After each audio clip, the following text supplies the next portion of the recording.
Hello students, আমার চ্যানেলে তোমাদেরকে স্বাগত। শুরু করছি ক্লাস 12 থার্ড সেমিস্টারের এবিটিএ টেস্ট পেপার থেকে ভূগোলের একটি মডেল সেট। দেখো, আমরা এখন পড়ব এবিটিএ যে টেস্ট পেপারটা আছে সেই এবিটিএ টেস্ট পেপারের এখানে 205 জিওগ্রাফি এসি 205 এই পেজটা আমরা এখন পড়ব। ঠিক আছে, এসি 205 এর আগে কিন্তু আমরা এসি 26, এসি 149, 189 শেষ করেছি।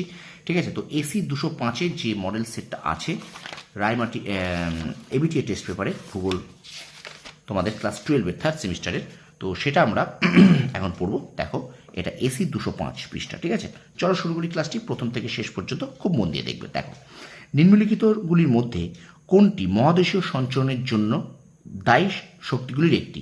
উত্তর হবে পরিচলন শক্তি। আচ্ছা, দুয়ের দিকে আছে, দেখো, ফিয়র্ড হলো হিমবাহের ক্ষয়ের ফলে সৃষ্ট একটি ভূমিরূপ। কারণ কি? উপকূলীয় পর্বত থেকে নেমে আসা হিমবাহগুলি সমুদ্রে পৌঁছতে এবং সমুদ্রের তলদেশে তাদের ক্ষয় অব্যাহত রাখতে পারে। এটা কিন্তু অপশান এ হবে উত্তর। এ এবং আর উভয় সত্য, আর এর সঠিক ব্যাখ্যা। তারপর দেখো, নিচের কোন দুটি স্কার্স্ট ভূমিরূপের ক্ষেত্রে সাধারণ বৈশিষ্ট্য? উত্তর হবে শৃঙ্খল ও অদৃশ্য হওয়া হয়ে যাওয়া নদী। আচ্ছা, ভূমিধস জড়িত, এটা অপশান সি হবে। জলে সিক্ত শিলা ধ্বংসাবশেষের ধীর থেকে খুব দ্রুত চলনের ফলে। আচ্ছা, লরেসিয়া ভেঙে হয়েছে ইউরেশিয়া। তারপর দেখো, নিচের কোন তথ্যগুলি অসত্য? তাহলে এখানটা দেখে নিই। এখানে কিন্তু অপশান সি হবে 1, 3 আর 4। এটা তোমরা একটু দেখে নাও। ঠিক আছে, আচ্ছা, এখান থেকে তোমরা একটু এটা পড়ে নাও যে অসত্য কোনগুলো। এইটা একটা আছে, কোনটিও এটা একটা, আর এখান থেকে। ঠিক আছে, তাহলে এটা অপশান সি 1, 3 এবং 4 এখানে আছে। এখানে দাঁড়ানো একটুখানি, এটা কিন্তু কোন তথ্যগুলো অসত্য বলেছে। হ্যাঁ, আচ্ছা, এখানে কিন্তু কোশ্চেনটা একটু ভুল আছে, কারণ দেখো এখানে তোমাদের অপশানে কোন তথ্যগুলি অসত্য, সরি, নিচের কোন তথ্যগুলি অসত্য। তাহলে এখানে মোট তথ্য আছে তোমার 5টা।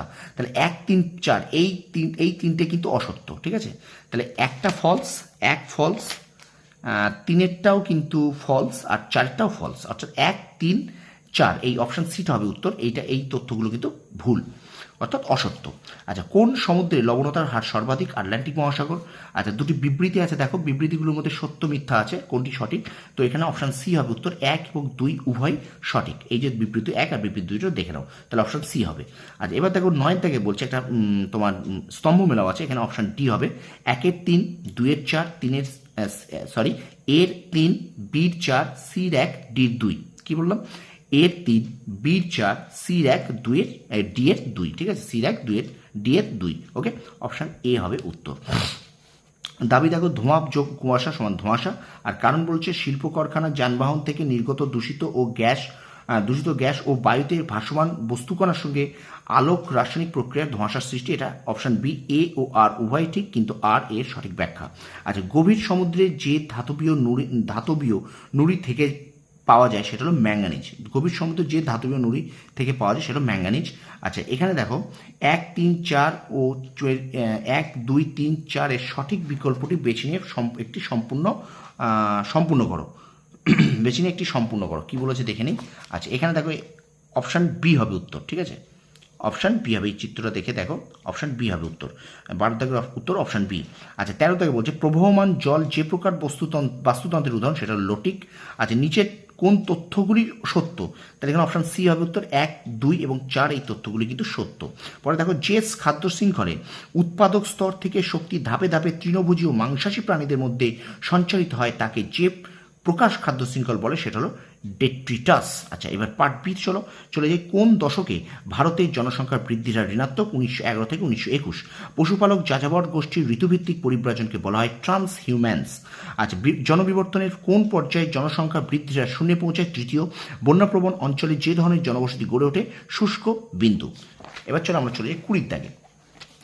ভারতের জনগণনা দপ্তরের সংজ্ঞা অনুসারে কোনো শহরের ন্যূনতম জনসংখ্যা হলো 5,000 জন। আচ্ছা, এবার 1, 2, 3 ও 4 সঠিক বিকল্পগুলি বেছে নিয়ে চিত্রটি সম্পূর্ণ করো।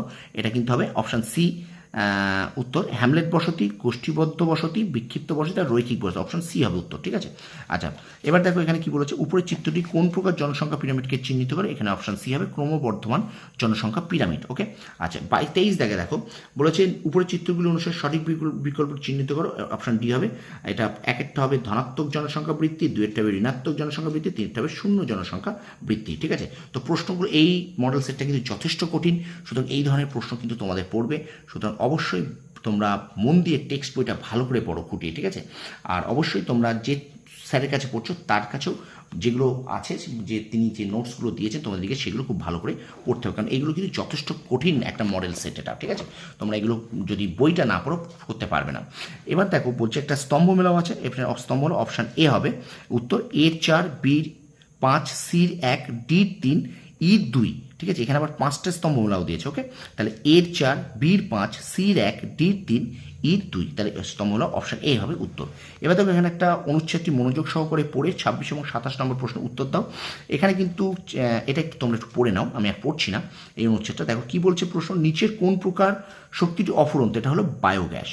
আচ্ছা 27 দেখো অচিরাচরিত শক্তির ক্ষেত্রে কোন কথাটি প্রযোজ্য নয়, হবে শক্তি উৎপাদনে প্রাথমিক খরচ প্রচুর নয়, প্রাথমিক খরচ প্রচুর না। আচ্ছা পরে বলছে 2011 তথ্য অনুসারে ভারতের সর্বাধিক জনবিরল রাজ্য হলো সিকিম। আচ্ছা পরে দেখো বলছে ভারতের কোন রাজ্য অভ্র উৎপাদনে প্রথম স্থানের অধিকারী, এটা হবে উত্তর অন্ধ্রপ্রদেশ। ঠিক আছে, চলো আমরা চলে যাই পরের প্রশ্নে। বলছে দেখো জলবিভাজিকার ব্যবস্থাপনা এলাকা জোর দেয়, এখানে কোন বিকল্পটি হলো, দেখো এখানে হবে 1, 3, 1, 2 ও 3, অপশান ডি হবে উত্তর। কি বললাম, 1, 2 ও 3, 1, 2 ও 3, অপশান ডি হবে উত্তর। ওকে, তারপরে আরেকটা স্তম্ভমেলাও আছে, এখানে অপশান এ হবে উত্তর, 1, 2, 4, 1, 2, বির 4, সির 3, ডির 1, ইর 2। কি বললাম, 1, 2, এর 2, এর 2, বির 4, সির 3, ডির 1, ইর 2। ঠিক আছে, অপশান এ হবে উত্তর। পরে দেখো পৃথিবীর সর্ববৃহৎ বাণিজ্য সংস্থার নাম WTO। আচ্ছা আর্সেনিক দূষণের আশঙ্কা বেশি থাকে কোন প্রকার জলসেচ ব্যবস্থা, এটা হবে নলকূপ। আচ্ছা 34 দাগের দাবিটা একটু দাবি আর কারণটা দেখে নাও, এখানে অপশান এ হবে উত্তর। আর 35 দাগ বলছে কত খ্রিস্টাব্দে ভারতে ইন্টারনেট পরিষেবা চালু হয়, 1986 সালে, 1986 সালে। ঠিক আছে, অপশান এ হবে উত্তর। ওকে, তো এই ছিল ক্লাস 12 থার্ড সেমিস্টারে এবিটিএ টেস্ট পেপার থেকে ভূগোলের একটি মডেল সেট। আশা করি তোমাদের এই ভিডিওটা ভালো লেগেছে, ভীষণ গুরুত্বপূর্ণ একটা মডেল সেট আমরা করলাম এবিটিএ টেস্ট পেপার থেকে। ঠিক আছে, তো এবিটিএ টেস্ট পেপার সলভ করাটা অবশ্যই দরকার পরীক্ষায় যাওয়ার আগে, কারণ এখান থেকে কিন্তু তোমাদের পরীক্ষার প্রস্তুতি অনেকটাই হয়ে যাবে আশা করি, এবং এই প্রশ্নগুলো থেকে তোমরা অবশ্যই কিন্তু তোমাদের যে মেন পরীক্ষা, যে আসল যে থার্ড সেমিস্টার পরীক্ষাটা হবে, সেখানে কিন্তু তোমরা অবশ্যই খুব উপকৃত হবে। তো অবশ্যই ভিডিওটি বেশি করে শেয়ার করে দাও, আর আমার চ্যানেল যদি এখনও সাবস্ক্রাইব না করে থাকো তাহলে অবশ্যই তোমরা একটু সাবস্ক্রাইব করে দাও, আর বন্ধু তোমার একটু বেশি করে শেয়ার করে দাও। তোমরা সফল হও, তোমাদের সাফল্য কামনা করি, ধন্যবাদ।